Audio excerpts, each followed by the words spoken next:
है। कल से मैं कोशिश कर रहा हूँ सीएम साहब को, मैंने मणिपुर का सीएम को मैंने फ़ोन किया था, उठाए नहीं, शायद बिज़ी रहेंगे, बिज़ी होंगे। फिर रात में भी कोशिश किया, सवेरे भी कोशिश किया मैंने, लेकिन हमारा जो सीएस साहब है हमारा, उसके बाद डीजी साहब को मैंने बता दिया वहाँ अधिकारिक से बात करें।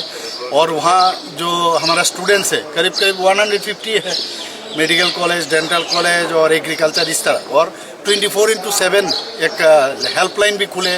मैं खुद भी वहाँ, हमारा एक त्रिपुरा का ही एक डॉक्टर है वहाँ, तो वहाँ फैकल्टी है, उनसे मैंने बात किया और उन्होंने सब, मैंने कहा सब उनका नंबर दो, तो वो भी कलेक्ट करके उस स्टूडेंट्स यूनियन जो है हमारा त्रिपुरा का, ये इन लोगों का नाम मुझे बताया गया है। और मैं इन लोगों के साथ बात भी कर रहा हूँ कैसे क्या है, क्या सिचुएशन है। तो लेकिन ये लोग अभी CRPF के थ्रू जो खबर मिला है, हमारा डीजी साहब ने कहा इन लोगों का वहाँ पर हॉस्टल में ही है और सेफ में है। तो आज सवेरे देखेंगे शूट एट साइट, कल रात भर उन्होंने कहा रात भर बोल दिया, रात में वो शूट एट साइट था, दिन में हो सकता है कम हो, तो उस हिसाब से उनको सेफ साइड में ले आएंगे और उनको नज़रदारी उनके पास है।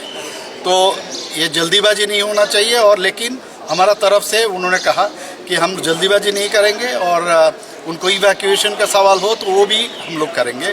जो भी सिचुएशन है मॉनिटर कर रहे हैं। अभी हो सकता है गवर्नर साहब से भी मैं बात करूं, अभी सीएस साहब को मैंने कहा अभी जाके हम लोग फिर बैठेंगे, बैठ के हम लोग बात करेंगे। सर, हेल्पलाइन नंबर में अभी तक किसी ने कांटेक्ट किया है क्या? अभी बहुत सारे आ गए हैं यहाँ पर, बहुत सारे वहाँ, क्योंकि 24 वहाँ हमारा जो ये CRPF का लोग भी उसमें थे, हमारा पुलिस विभाग भी थे, अधिकारिक थे, उसके बाद डिजास्टर मैनेजमेंट का वहाँ भी लोग थे। तो ये लोग पूरा मॉनिटर कर रहे हैं, उन लोगों के साथ बात कर रहे हैं।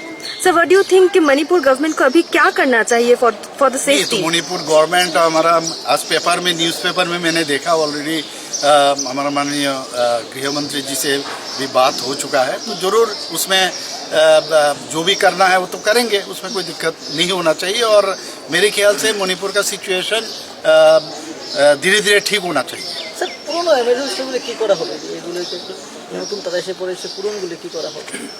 দেখবো এখানে, এটা তো স্পিকারের আন্ডারে, স্পিকার সাহেব এবং আমাদের সাথে কথা বলে কি করা যায়, দেখি কি করা যায়। নিশ্চয়ই এগুলোকে আমরা রেনোভেশন করে অন্য ওখানে কাউকে রাখা যাবে কিনা, তো যেটা বললাম রুলস বানাবে হাউস কমিটি, তারপরে ডিসিশন। স্যার, শোনা যাচ্ছে দেশের স্বরাষ্ট্রমন্ত্রী ত্রিপুরায় আসবে, সেই বিষয়ে না, এখন পর্যন্ত এরকম কোনো খবর নেই।